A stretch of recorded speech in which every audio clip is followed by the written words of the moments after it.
that song says. When Andrew found Jesus, he knew that he must tell his brother about the Lord. His brother was the famous Peter. We talked about him at starting last week. You just got to see him. We found him. We found the one the Bible talks about. So Peter decides he'd go take a look. And Jesus sees him immediately and knows him through and through. He knows Peter's past and his present and his potential future. Did you know he knows that about you too? You've not done anything God didn't know you did it. He knows exactly where you are right now. You can't fool him any. And he knows also what you cannot see, potential. What he can do with you. He's like, oh, if I could just get a hold of that life, what I could make of it, that piece of clay that person is, how I could mold them. He can do it if we let him. So Jesus immediately in John 1 said, you're Peter. He wasn't Peter, is Simon. You're Peter. I just gave you a new nickname. You're Peter. Cephas is the Hebrew way of saying Peter. Rock is the way of saying it in English. You're going to be the rock. He didn't look much like a rock. We noticed several things that he did wrong, but this nickname stuck. He sometimes is called Simon Bar-Jonah, but normally he's called Peter. And he eventually lived up to his name, and nicknames have been important. When I was a kid, I loved the Brooklyn Dodgers as a baseball team, and Pee Wee Reese played shortstop, and that was one of my favorite players, and he wasn't Pee Wee because he was short. He was Pee Wee because the kid, he played marbles. They called him Pee Wees, and he got his name Pee Wee from playing marbles, whatever that important is to you. Then there was Babe Ruth. His name wasn't Babe. His name was George. Now, there's nothing wrong with George as a name. You listening? All right. George Herman Babe Ruth. But Babe was what, he was known as. Machine Gun Kelly. You ever heard of him?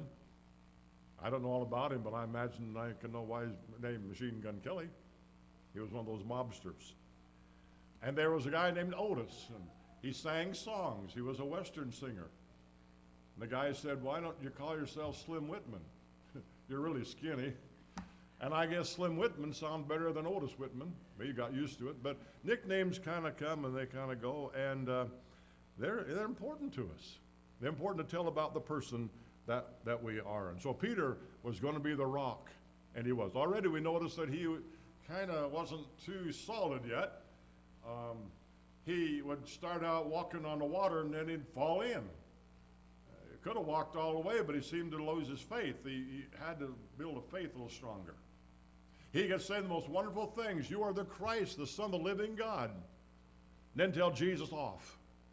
Don't talk like that. You'll not go to the cross. That's not the right thing.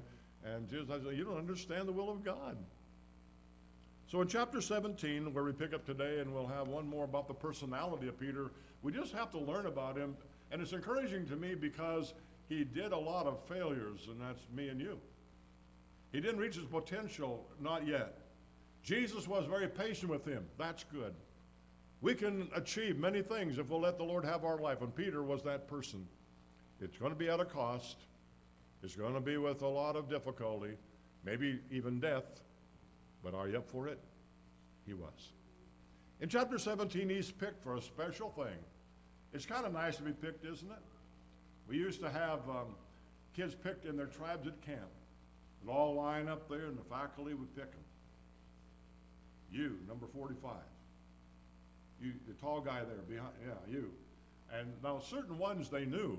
You have to know who the good ball players are, and you know who is good at Bible drill, and so they all got picked. You know who's going to be number 1, 2, and 3. It's kind of like the draft pick of the NFL. I mean, and some teachers were kind of like that. Then there'd be the few scattered out. Well, all right. The sad part was if there was a bigger kid left, another little kids were chosen, and he was the last one. Well, come on over, So we just forgot about that, and we just pick them at random when they're not there, and let the tribes pick their own or whatever, or assign them, and it's not been too bad. It's been pretty even, so nobody feels like I was the last or left out. But if you were number 1 or 2, that was kind of heady stuff. When I was probably about 14, Marion McKee, who some of you know, was to preach a meeting in Billings, which he did. But 3 or 4 months before that, he'd broken his jaw.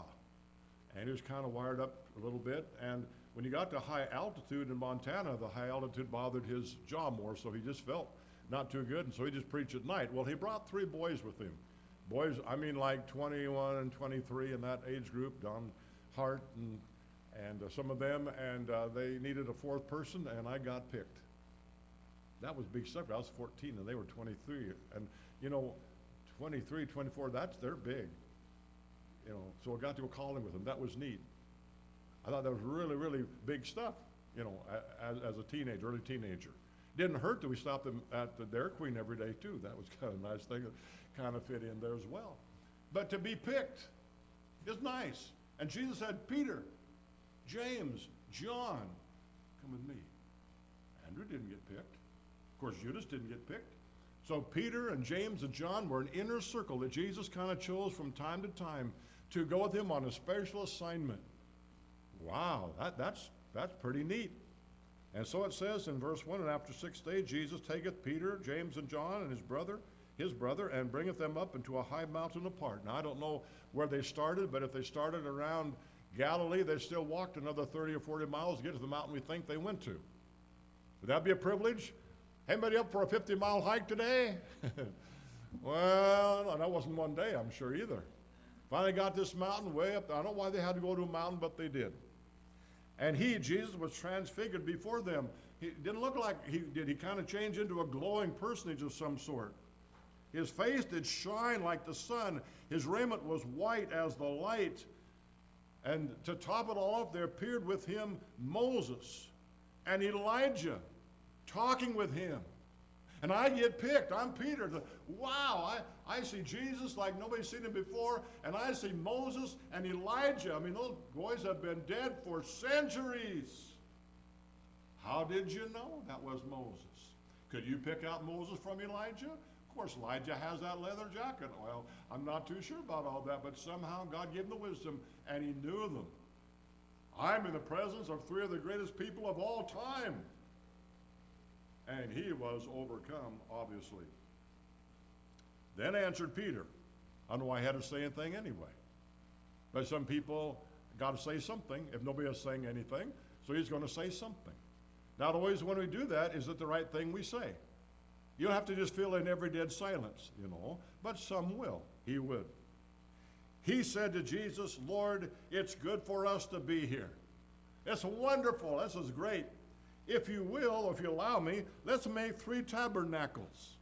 Now they would take brush back in those days every year for a week and live in a little brushed tabernacle, put sticks and stuff and leaves and make a little tent like, and they'd live in it because it was the Feast of Tabernacles, so they knew how to make them. They made them every year. So Peter said, let's make 3 of them. You see, one will be for you, and one will be for Moses, and one will be for Elijah. And I'll tell you what, if I'm in the category of Moses, I'm pretty flattered. If I would be counted as a preacher as good as Elijah, boy, that's really big stuff. Peter didn't put Jesus down. He just thought, he's saying that, Jesus, you're really somebody. You're in the league of Moses and Elijah. He did not understand. Moses and Elijah are not in the league with Jesus. And so something strange happened. While he yet spake, while he was building 3 churches, instead of one for the Lord, he's going to build 3. While he yet spake, behold, a bright cloud overshadowed them. A voice out of the cloud said, This is my beloved Son, in whom I'm well pleased. Hear ye him. Moses said a lot, but we're not listening to the law anymore. And the old prophet Elijah, he said a lot, but he's nothing compared to my Son. Listen to him. And while he yet spake, that all happened. And when the disciples heard it, they fell on their face and were sore afraid. And Jesus came and touched them. He said, Don't be afraid. Even though God told you were wrong, God's pretty patient. He knew you didn't understand. He wants you to get it straight. So he put his hand on them, Jesus did. And when they lifted up their eyes, they saw no man but Jesus only. Peter had a thought here. He had something happen to him that there's nobody compared to Jesus. Nobody's in Jesus' league. You don't go and pray to God through anybody but Jesus. You got that? Not Mary, not a prophet, not a saint, not anybody. Jesus is according to what Paul wrote to Timothy, he's the only mediator between God and man. And yet we have a bunch of saints and a bunch of people that people try to pray to and somehow get to God, and it's all for loss. If God would speak today, he would say, "This is my beloved Son, hear ye him." We have people saying, "Oh, this great man, we'll put his name on our church building, and we'll call ourselves after him." And if God would speak today, he would say, "This is my beloved Son, hear ye him." There's not a preacher, Campbell, Luther, Wesley, or anybody else who's anywhere near the league of Jesus Christ. Peter had to learn that. Peter had to learn that Jesus is it. He's the one and only Savior of man. He's the one and only person to whom we approach God. And Jesus will tell them a little bit later, "I am the way, the truth, and the life, and no one goes to the Father but by me." That was the problem with the early preaching of the church, you see. Well, what about all these groups? What about all these other religions? Jesus said, "Nobody come to the Father but by me." That kind of makes you think, doesn't it? How important he really is. Peter had to realize that he is not important. Now, they're going to try to make of him in history after he's dead and gone some kind of a pope who makes rules for a church. And you got to worship him and somehow kiss his toe or his ring. And Peter would say, no, don't do that to me. Jesus is the only Son of God. He's the one you follow, not a man on the face of the earth. He's not it. People might follow their preacher. And it's nice if you've got a preacher or somebody that's a teacher that you respect and they give you knowledge, and that's great, but nobody's in Jesus' league. Just because Brother Hunt said it or Brother Word preached that or whatever else, it might be important, it's worth listening to, but the bottom line is we're listening to Jesus and him only. We ask, well, how do we know we got it right? That's a good question. Well, how do we know we're doing right? We got a Bible, and we listen, we follow that Bible. You've got a mind, you've got a Bible, and you should be in this Bible. If you just listen for the preacher or somebody on TV to tell you, he might not tell you the right thing. Check it out. Be a Berean. Understand the Scripture. And Peter had to recognize, we don't build 3 synagogues around here. We don't build 3 tabernacles. There's only one tabernacle. And that's the tabernacle that honors Jesus Christ. Then Jesus said, I want you to tell anybody this. Don't you go out and tell them. I guess they didn't. I suppose they didn't. They were told not to. And you wonder why? Because it was too overwhelming. Can you imagine walking down the crowd and say, you know who I just saw? I saw Moses. Yeah, right. Well, I also saw Moses and Elijah. Oh, yeah. I mean, could you understand how people could not grasp that yet? Until the resurrection and other things happened. To put it in context, Jesus was who he said he was. And finally, the centurion said, this was the Son of God. Finally, they came to the conclusion of who he was, but it took a while. They're not ready yet for that account. Well, we continue on reading a little bit more about Peter in the next chapter, and he has a little problem about forgiving people. He said, you know, Lord, my brother sins against me, verse 21 of the 18th chapter, and how long shall I bear with him? Shall I give him 7 chances? You ever thought that you might be the offending person? You ever thought that you might need a little grace yourself? Peter didn't seem to think that. He said, you know, my brother offends me, and well, how about 7, Lord? Would that be a good thing to do? And the Lord said, no, I don't think so. I think it's 70 times 7. Kind of a way of saying, continue to be patient and loving to your brother. Well, Peter had some problems. One day they asked him, do you pay tax? And he said, well, sure we pay tax. Then he went to Jesus, do we pay tax? Now, before you make a statement, maybe you better check your facts first. And Jesus said, well, let me ask you a question. When kings tax somebody, do they tax their children? Well, no, because the kids are part of the king. Well, Jesus said, you see, we don't pay tax. If you followed all that, who's the king of all things? God. Who owns everything? God. Who is the representative on the earth at this point? Jesus. Would you expect Jesus to have to pay the tax if he owned everything? Well, you wouldn't. Who'd you pay tax to? Because his father is the one that deserves it. But he said, I'll tell you what we're going to do. It'll be an offense that they won't understand that. They're not ready to understand who I am. So you go down fishing, and you cast in for a fish, and you'll get one, and you bring it in, you open its mouth, and you'll find money in the fish's mouth. Do you always check your fish out? Ever found a dollar bill in there or something like that? He found enough for tax money. It was enough to pay Jesus and Simon both. And he said, you take that money out, you're going to pay the tax. And Peter learned again, maybe I should think before I talk. Maybe before I make a statement that I know what I'm talking about, maybe I better check to see if I really do. Peter had the problem, you understand. Good thing was Peter was with it. He wasn't reticent, and so you can kind of control that. I don't know, sometimes you can't get enough whatever it is going, and some people who won't say anything about much of anything. But in the 26th chapter of Matthew, and we're not getting obviously everything that Peter did or happened to him, but Peter in the 26th chapter just gets a bad rap, or makes bad choices. Maybe we should say that. Jesus had told them that there's going to be some problems here, and they're going to arrest me, and they're going to kill me. Now, Peter had argued about that a couple of years ago. Now he's saying it again. He said, well, Lord, I'll tell you what I'm going to do. I've got my sword. Boy, they make a move for you, and I'll get them. He didn't say just like, you're talking about the whole Roman army, or who? One little Peter, one little fisherman who's not really a military man, going to fight the whole world? Is that what you're going to do? But he intended to do right. A little impetuous. He didn't ask the Lord if that was a good thing to do or not, but that's what he said he would do. And Lord, he said, I don't care about these other guys here, but I'll tell you what, if they never pan out, I will. If I would say that someone here is going to betray the Lord, would you say, oh, I know who it is? I mean, it isn't me. That was the idea of the disciples. That was the idea of Peter. Wouldn't be me. Do you know what? We had better be very humble. We better realize there's a devil. We better realize that we can be tempted. We better realize that somehow the devil can fool us and deceive us. And so we want to keep our mind on Jesus and be very humble and keep our mind on the Word and not be cocky and say, you know, nothing ever happened to me.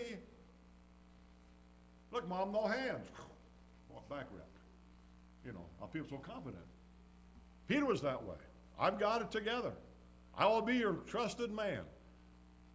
Well, sure enough, Peter, James, and John were picked for a special task that when Jesus prayed in the garden, they could come closer than the rest. He said, I want you to watch and pray because it's a very serious situation. They said, we surely will. And Jesus walked over there and he began to pray and sweat like blood, and they went to sleep. Well, they didn't mean to. You don't mean to sleep in church, do you? You don't come and say, well, I think today I'm going to get about a 30-minute nap. You better not. But it happens sometimes. I know, I've been there. It happens sometimes, and we are human, and we don't intend to, but it just happens. And they just had a nice late lamb dinner, you see, and so and Jesus came and woke them up. And he said, you couldn't even do it for an hour? You see how confident he was. I'm your man. You can trust me. Everything's going to be fine. I've got the thing in hand, and he doesn't. He just blows it. Gets another chance. You know what happened on chance number 2? Went right back to sleep again. Finally, Jesus said, oh, just forget it. And he prayed on his own. And when other people don't help us, and when others let us down, and we're disappointed with the whole group sometimes, guess what? God comes through, and he sent an angel down. And the angel comforted Jesus. The angel went back to him and said, come on, wake up, we've got to go. And about that time, here came the soldiers. So you see their lantern swinging in the night, the light. You could see him, you could hear him tromping, and Peter standing there. They won't get you, Lord, trust me. When they got close, he whipped out his sword and tried to get ahead, but he got an ear instead and lopped the whole ear right off of a servant. And Jesus said, that's not the way. He said, I could call legion of angels if I want somebody to fight. And he put that ear right back on that guy's head, perfectly. Peter fell back. Now, that's pretty brave. Give him credit. He tried to do the right thing. He didn't do it the right way, but he tried to do the right thing. But it didn't work out. And then from that point on, he got scared. What am I going to do? So he backs up. Jesus said, well, can all the disciples leave? And they said, we don't care, we want you. And so everybody left except John and Peter. John wasn't afraid. Apparently, he followed the whole thing through. And when Jesus went to the trial, he was right in the middle of it. John knew the high priest, so they laid him right on in. And John was up here toward the front. He said, Peter, come on up here. It's okay. And Peter stood by the door. He was still afraid. And then came that awful night. You were one of them. And verse 70 of 26, he denied. He said, I know not what you are saying. Just a few hours before, you said you would be with him no matter what. And now you don't even know him at all. Isn't fear an awful thing? Down at work or down with the people we know or whatever, to stand up for Christ is not an easy thing. I'll do it here in church, but when I get down there, it's kind of different. They'll laugh at me or they'll do something. I don't know what they'll do to me. So I'm just going to act like I don't know anything about him. I'm not going to pray in public and pray for my food at a cafe, what people think. I'm not going to say anything about the Lord or in some way they might get mad. Might do something to me. I don't even have any idea what it's all about. Then verse 71, he went out on the porch, and another maid. This was not a soldier, just a little girl. The one that carried in their drinks or whatever it was, and just a little waitress girl. And she said, oh, I see who you are. You're one of them. And she said, hey, people, this guy is from Nazareth. I know him. She'd been down there, maybe she ate of the 5,000 ate. Maybe she had a grandma that was healed by Jesus. I don't know what, but she sure knew who he was. He was from Nazareth. And again he denied with an oath, I do not know the man.